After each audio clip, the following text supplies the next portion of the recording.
Nurse Diane Marlowe didn't cry at Robert Callahan's funeral, and every single person in that chapel noticed. They whispered about it for weeks afterward, convinced her silence meant she hadn't cared. None of them knew she'd buried better men than him with her own hands in places far from that quiet cemetery, and had run out of tears for funerals a long time before she ever met him. Diane started at Millbrook General 11 months before Robert Callahan's death, 29 years old, composed in a way that read to most of her coworkers as coldness rather than discipline. She kept her expressions neutral. She kept her grief, when patients died, folded into something private that nobody saw.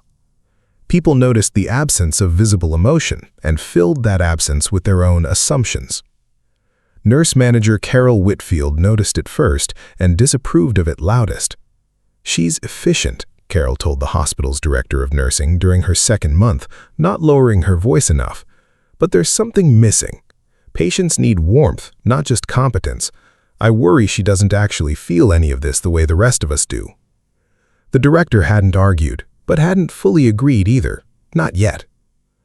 Carol's assessment spread quietly through the department over the following months. Diane got the difficult, unsentimental tasks: end-of-shift paperwork, supply management, patients whose families needed less emotional handling.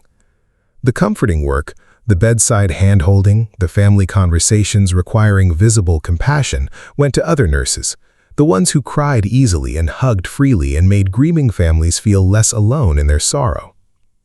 "Marlowe, can you handle discharge instructions for the Hendersons?" Carol asked one afternoon, tone carrying a particular edge of disapproval dressed up as practicality. "I think Jenny should be the one who sits with the Callahan family today. They need someone who can really connect with them." Diane nodded once and returned to her assignment without comment, though something in her jaw tightened, almost imperceptibly. What none of them noticed was the precise way she monitored patients others had already given up on, the quiet extra minutes she spent adjusting a dying man's pillow just so, the way she held hands during actual moments of passing when nobody else was watching, without an audience to perform grief for. Her compassion existed. It simply didn't perform itself for anyone's benefit. She had a small, faded unit patch sewn into the lining of her jacket, tucked where nobody would see it unless they were looking closely enough to ask what it meant. Nobody ever asked. Robert Callahan arrived at Millbrook General 6 weeks before his death. 74 years old, a retired construction foreman with advanced pancreatic cancer, and a family determined to make his final weeks as comfortable as possible. Diane was assigned to this care rotation from his second week onward, and unlike most of the staff who treated him with the gentle, slightly distant sympathy reserved for terminal patients, Diane treated him with something closer to ordinary respect. Direct conversation, honest answers to his direct questions, no soft-voiced platitudes about fighting or staying positive. "You're not going to tell me it'll be okay," Robert said to her once, amused despite his exhaustion. "Everyone else does, even when we both know it won't." "It won't be okay," Diane said simply, adjusting his IV line. "But I can make sure it doesn't hurt more than it has to, and that you're not alone when it happens. That's what I can actually promise you." Robert laughed, a genuine, surprised sound. "That's the most honest thing anyone said to me in 6 weeks." Over the following weeks, an unusual friendship developed between them. Unusual in that most of the staff, expecting Diane's clinical detachment to create distance, instead watched Robert specifically request her presence during difficult conversations, watched him relax in a way he didn't with the more overtly sympathetic staff. "She doesn't flinch," he told his daughter once. "Everyone else flinches when I talk about dying. She just listens." What Robert never knew, because Diane never told him, was that her steadiness came from years spent doing exactly this kind of work in conditions that made hospital deaths, however tragic, feel almost gentle by comparison.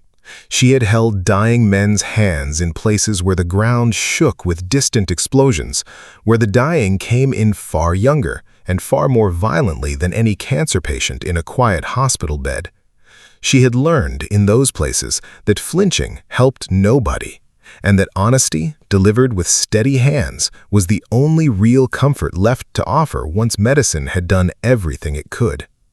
Robert Callahan died on a Tuesday morning, quietly, with his family gathered around him and Diane present at his specific request, holding his hand as his breathing slowed and finally stopped.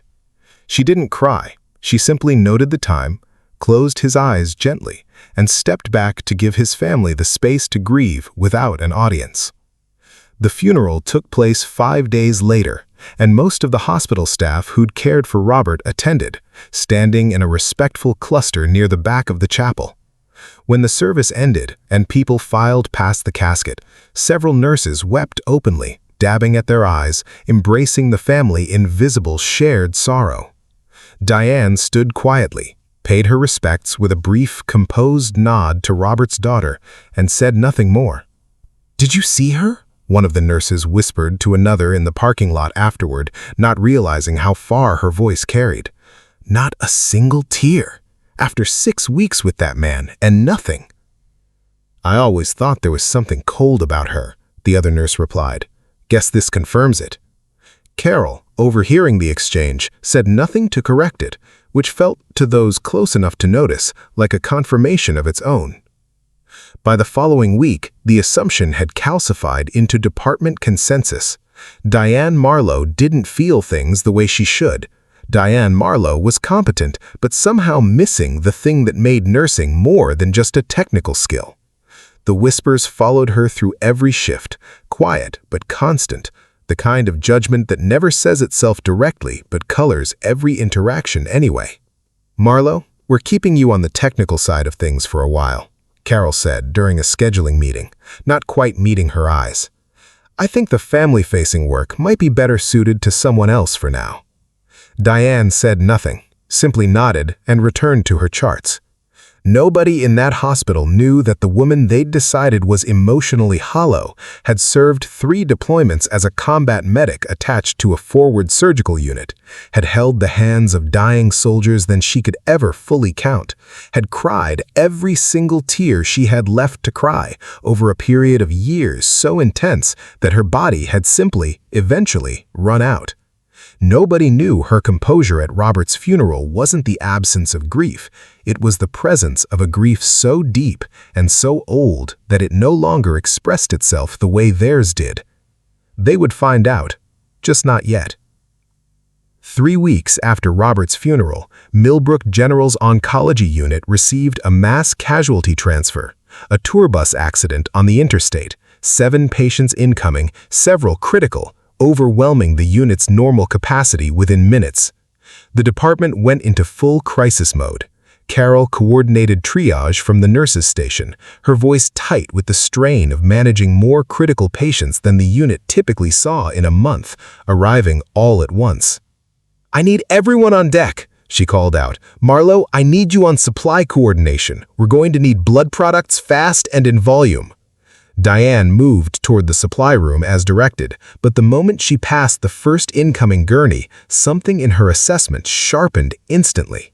The patient, an elderly woman with visible chest trauma, was breathing in short, labored gasps that Diane recognized immediately as something far more urgent than the initial triage tag suggested. "This patient needs immediate attention," Diane said, stopping the gurney. "Her breath sounds are absent on the left side. This is a tension pneumothorax, not just chest bruising." The resident assigned to the patient, young and overwhelmed by the sheer volume of incoming trauma, hesitated. "She's tagged as delayed. We've got 3 more critical ahead of her. She'll be dead in the time it takes to see those 3 if someone doesn't decompress her chest right now," Diane said, already reaching for a needle from a nearby crash cart with hands that moved without a single tremor. "I need someone to hold her steady." The resident, startled by the sudden authority in her voice, moved to comply without further argument. Diane found the space between the woman's ribs by feel, the same controlled, practiced motion she'd used hundreds of times before in conditions far more chaotic than a crowded hospital corridor. The needle went in. A hiss of trapped air escaped, and the woman's labored breathing began, almost immediately, to ease. "Sat's climbing," A nearby nurse called out, startled. "She's stabilizing." Carol, catching sight of the exchange from across the crowded unit, paused mid-instruction to another nurse, watching Diane move to the next patient with the same swift, decisive assessment. The next patient, a middle-aged man, was bleeding heavily from a leg wound that the initial triage had assessed as manageable with standard pressure. Diane took one look at the blood soaking rapidly through the dressing and shook her head. "This isn't controlled," she said, already repositioning the pressure point higher, applying force with practiced precision. "The artery's still bleeding beneath this dressing. He needs a tourniquet immediately, or he'll be in hemorrhagic shock within minutes." She moved through 3 more patients in the following 10 minutes with the same swift, unerring assessment, catching complications that had been missed in the chaos of mass triage, redirecting resources with a calm authority that the overwhelmed staff, desperate for direction, simply followed without question. Carol found herself standing back, watching the woman she'd spent months quietly dismissing move through a mass casualty event with a competence that outpaced every other clinician in that unit, including herself.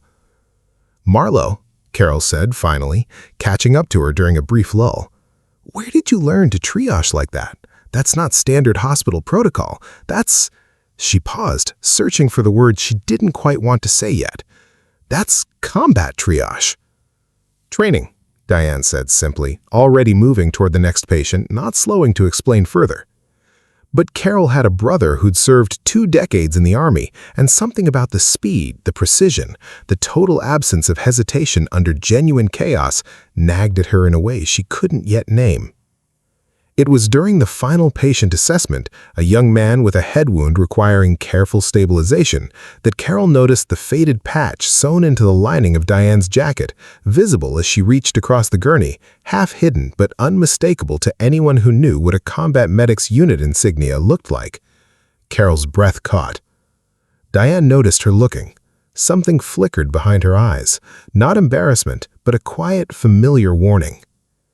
"He's stable," Diane said, straightening, pulling her jacket closed. "I need to check on the others." Carol didn't push. Not yet.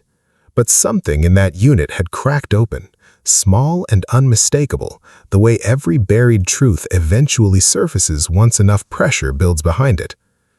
The mass casualty event stabilized over the following hour.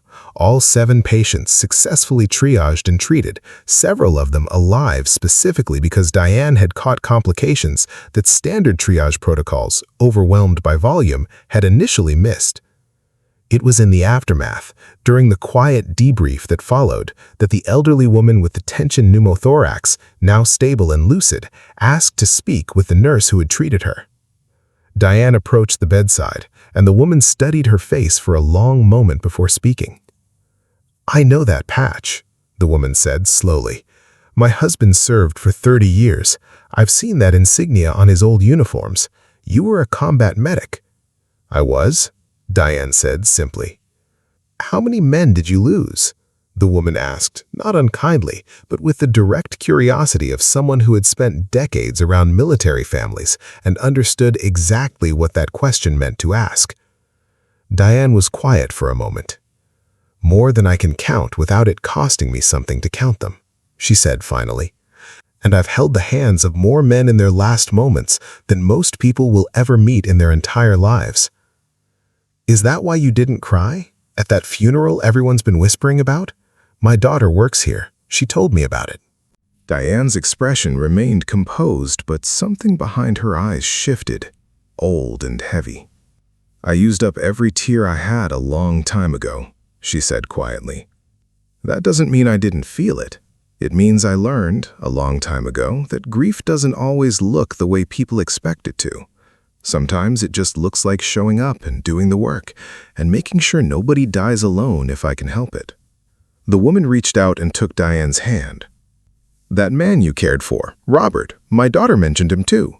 She said he specifically asked for you every single day because you were the only one who didn't treat him like he was already gone." Diane said nothing, but her composure, for the first time in nearly a year at Millbrook General, wavered slightly. Carol, standing nearby and overhearing the exchange, felt something shift uncomfortably in her own chest. The hospital administration, informed of the mass casualty event's successful outcome and Diane's central role in it, initiated what they called a review of triage protocol deviation during the interstate accident response. Diane understood it for what it actually was, an inquiry into whether she'd be questioned for essentially running triage without formal authorization, despite having saved multiple lives by doing exactly that.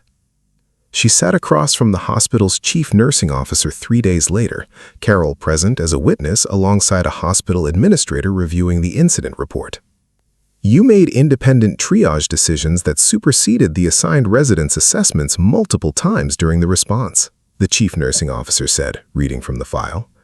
"Regardless of outcome, that raises questions about protocol and chain of command. The outcome is 7 patients survived, several of whom would likely not have without immediate intervention," Diane said evenly. "That's not the only question at hand, Nurse Marlowe." "With respect," Carol said, speaking up before anyone expected her to, "I think it's exactly the question that matters most." The administrator looked up, surprised. "Ms. Whitfield?" "I watched her work today. I watched her catch complications the assigned resident missed more than once. I watched her save lives with a speed and precision I've genuinely never seen from anyone on my staff, including myself. I spent almost a year deciding this woman was somehow lacking based on nothing but her composure at a funeral. Today proved exactly how wrong that assumption was." The chief nursing officer's eyebrow lifted. "That's a significant statement, Miss Whitfield." "It's an honest one. I let a rumor about her character spread through my department because I never bothered to actually understand where her composure came from. Today, I found out. She served as a combat medic. She's buried more people with her own hands than most of us will lose in our entire careers. And she still shows up every single day and does this work without ever once asking for recognition." The room went quiet. The chief nursing officer closed the file slowly, her tone shifting from procedural to something closer to genuine curiosity. "I'd like to hear more about your background, Nurse Marlowe, if you're willing to share it." "I don't discuss it often, but I'm willing to if it helps."